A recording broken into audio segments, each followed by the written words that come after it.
सुबह की सैर से लौटकर वीरभद्र ने स्नान किया और फिर वो तैयार होकर डाइनिंग टेबल पर आ बैठा। वह वहां बैठकर नाश्ते की प्रतीक्षा कर रहा था। तभी उसने महसूस किया कि वह जिस कक्ष में बैठा था उसके सामने वाली दीवार की जगह एक अलग ही दृश्य था। दीवार के उस ओर एक विशाल जंगल दिख रहा था।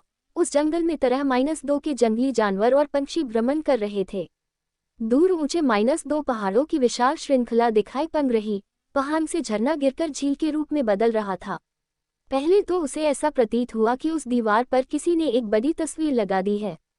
वह कोई छोटी मोटी दीवार नहीं थी, बल्कि वह काफी लंबी और चौड़ी थी। इतनी बड़ी तस्वीर किसने लगाई हो सकती है, ये सोचने वाली बात थी। यदि यह एक तस्वीर होती तो फिर ऐसी क्यों प्रतीत होती कि जैसे वह जीवंत हो। यदि वह टीवी की बड़ी स्क्रीन हो तो निश्चित ही ऐसा प्रतीत करवा सकती थी, पर इतनी बड़ी स्क्रीन वाली टीवी अभी तक न उसने देखी थी, न घर के लोगों ने ऐसी किसी टीवी का जिक्र किया था।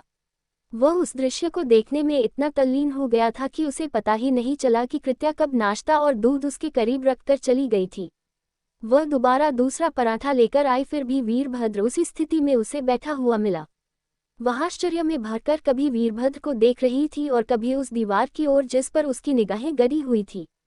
उसने भी बहुत ध्यान से दीवार को देखा, पर उसे उस दीवार पर कुछ भी नहीं दिख रहा था। वह दीवार एकदम कोरी थी। उस पर अभी तक कोई भी तस्वीर भी नहीं थी जिसे वह देख रहा हो। वह इतनी गहराई से उस ओर देख रहा था कि उसका अपने आसपास के वातावरण का ध्यान नहीं था।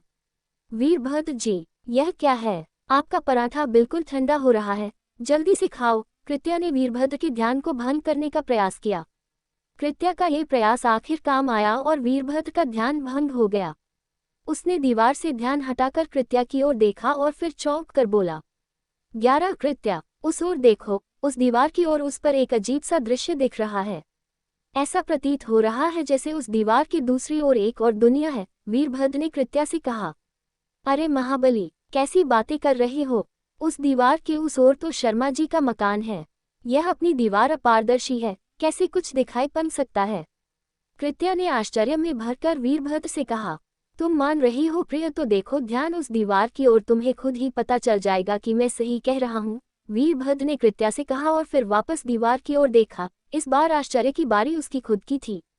अब उस जगह पर सपाट दीवार दिख रही थी। अब कोई दृश्य नहीं दिख रहा। जो कुछ देर पहले उसने देखा था वह सब अब अदृश्य हो चुका था। क्या हुआ वीरभद्र जी? आप उस दीवार के बारे में मुझे कुछ बता रहे थे। कृत्या ने वीरभद्र की ओर देखते हुए पूछा।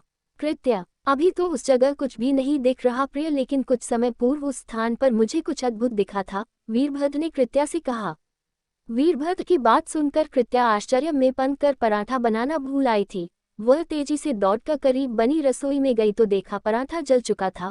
उसने जल्दी से पराठा तवे से उठाकर थाली में रखा और जले हुए तवे को पुराने कपड़े से साफ किया। फिर उसने एक दूसरा पराठा उसने बनाकर तवे पर रख दिया। इस बार उसने गैस को सिम पर कर दिया और वीरभद्र की कही बात को सोचने लगी। उसे इस बात का एहसास था कि कुछ न कुछ वीरभद्र के साथ आज घटा है, वरना वीरभद्र से ज्यादा सुलझा हुआ व्यक्ति कोई नहीं घर में। उसके साथ क्या घटा है, ये तो उससे बात करने के उपरांत ही पता चल सकता था।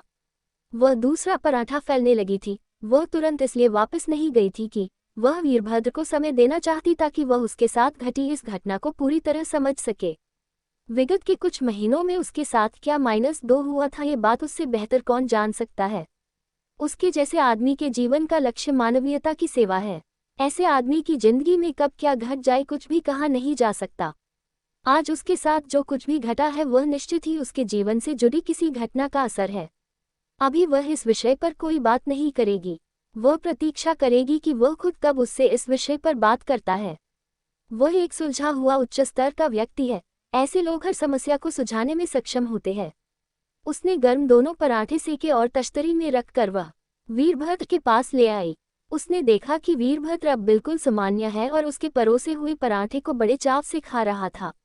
उसने भी उस विषय पर कोई चर्चा करना उचित नहीं समझा, इसलिए बात बदलकर उससे कहा, वीरभद्र जी, पराठा कैसा लगा आपको? उसने मुस्कुराते हुए उससे पूछा।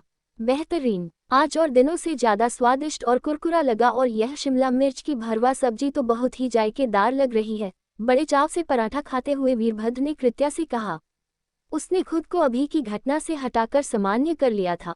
उसे ये भी महसूस हो गया था कि कृत्या भी उसके साथ घटी घटना को कुछ -2 समझ गई है, पर वह अभी इस विषय बात करना नहीं चाहता था। वैसे भी आज उसे एक विशेष कार्य के लिए कहीं जाने वाला था। अचानक घटी इस घटना ने उसे थोड़ा तो परेशान किया था, पर वह भी इस विषय पर कुछ भी सोचना नहीं चाहता था, इसलिए वह नाश्ता करके उठ खड़ा हुआ और कृत्या को बताकर वह घर से निकल गया।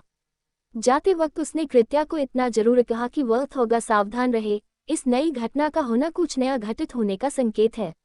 ऐसी परिस्थिति में आदमी का जागरूक होना बहुत जरूरी है। मैं अभी तो किसी काम से जा रहा हूँ, शाम तक वापस लौटकर आऊंगा, फिर इस विषय पर हम चर्चा करेंगे। वीरभद्र ने कृत्या को समझाया और फिर वह बाहर निकल गया।